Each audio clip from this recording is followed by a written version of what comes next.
हरे कृष्ण।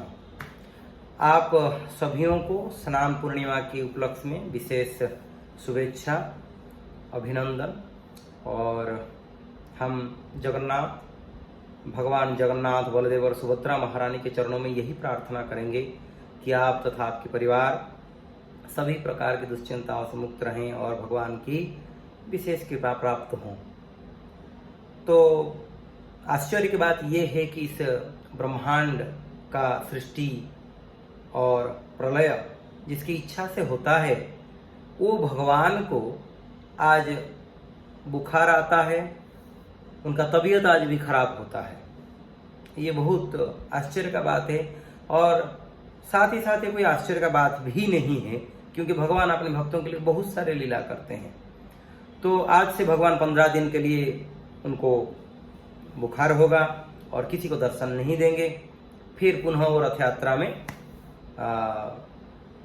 सभी को फिर से दर्शन देंगे।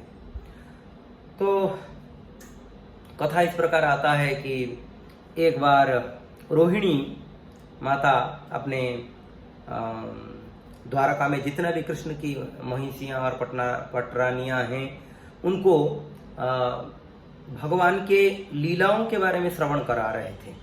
भगवान की लीलाओं के बारे में वो बता रहे थे और भगवान कृष्ण, बलराम, इनके बारे में बता रहे थे। तो उसी समय भगवान कृष्ण और बलराम भी ये सुनने के लिए आ गए और एक चुपचाप खड़े रहे और सुनते रहे। सुभद्रा महारानी भी वहाँ पर आए, वो भी सुनने लगे।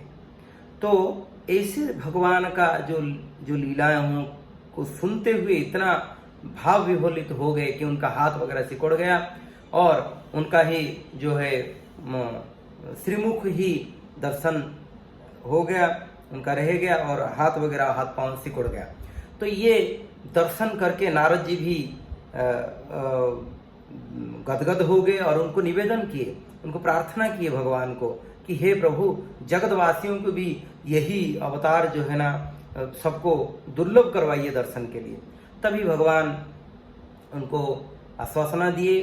तो पुनः वो इंद्रदुम्न महाराज के माध्यम से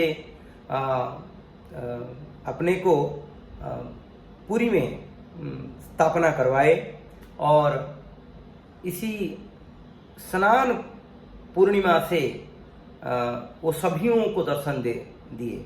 यही स्नान पूर्णिमा से ही जगन्नाथ जी का सभी प्रकार का जो भी कार्यक्रम होता है वो शुरू किया जाता है।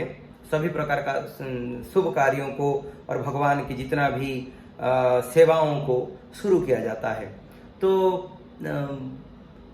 वहाँ पर एक आनंद बाजार के पास, जगन्नाथ जी के मंदिर में आनंद बाजार जो है, जहाँ पर भगवान की महाप्रसाद का वितरण होता है, वहाँ पर एक मंडप है जहाँ पर जगन्नाथ, बलदेव, सुभद्रा महारानी को लाया जाता है, वहाँ उनको बिठाया जाता है। और पास में ही एक कुआं है जिसका नाम सोना कुआं है और वहाँ से ही वो सारा साल भर बंद रहता है। एक दिन पहले उसको साफ किया जाता है स्नान पूर्णिमा के, और फिर जो है ना वहाँ से जो है ना 108 मटका पानी लिया जाता है, उसमें सुगंधी वस्तुओं को डाला जाता है, उसको जो है ना मुंह बंद करके रखा जाता है। फिर आज ही के दिन भगवान को फिर उसको नहलाया जाता है और जगन्नाथ जी को उसको नहला के फिर सुबह से शाम तक नहलाया जाता है ठाकुर जी को, और उनको जगतवासियों को दर्शन करवाया जाता है। फिर भगवान चले जाते हैं, अपने तबीयत खराब हो जाता है उनका और फिर वो चले जाते हैं। फिर 15 दिन के बाद दर्शन देते हैं। गौड़ीय वैष्णव जो होते हैं, जो चैतन्य महाप्रभु के अनुषंगी हैं, वो इसी समय अलारनाथ को दर्शन करते हैं, जहाँ पर चैतन्य महाप्रभु गए थे दर्शन करने के लिए। हम अभी भी देख सकते हैं किस प्रकार का अलारनाथ में चैतन्य महाप्रभु जहाँ प्रणाम किए थे भगवान को, वहाँ पर पूरा पत्थर ही पिघल गया है। वो भी अभी भी है, हम दर्शन कर सकते हैं। और जगन्नाथ जी जो कि सारा विश्व ब्रह्मांड को कृतार्थ करते हैं दर्शन दे के, कोई भी उनको आज दर्शन कर सकते हैं। और इसके साथ साथ फिर वो 15 दिन के बाद जगन्नाथ जी रथ यात्रा के माध्यम से भी दर्शन देंगे।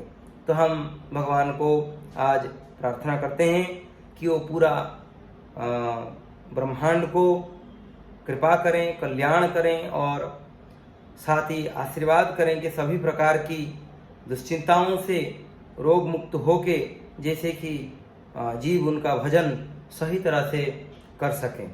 इस संदर्भ में और एक भी कथा जुड़ जाता है कि एक गणपति भट्ट बोल के एक बहुत बड़े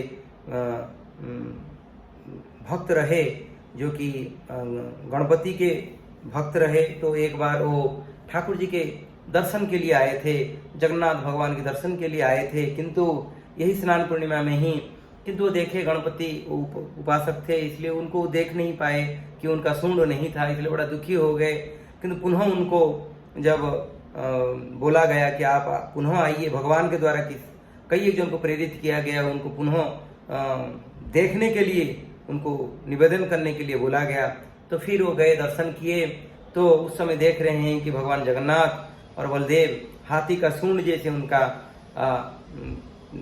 था और बीच में जो है ना माता सुभद्रा बैठे हुए थे और उनको जो है ना कमल फूलों से भी सजाया गया था। तो इस प्रकार से ये गजभेश भी तभी से भी चालू हुआ है। और एक प्रकार से बोला जाए तो आज का दिन जो है ना भगवान जगन्नाथ जी का प्राकट्य दिवस है और आज से ही भगवान जी जो है ना सारा ब्रह्मांड को कल्याण करते हैं। इसे तो भगवान सदैव ही कल्याण करते हैं, किंतु जगतवासी आज दर्शन कर सकते हैं भगवान को। बाहर म्लेच्छ यवन कोई भी हो, भगवान को दर्शन करके कृपा प्राप्त हो सकते हैं। हरे कृष्ण।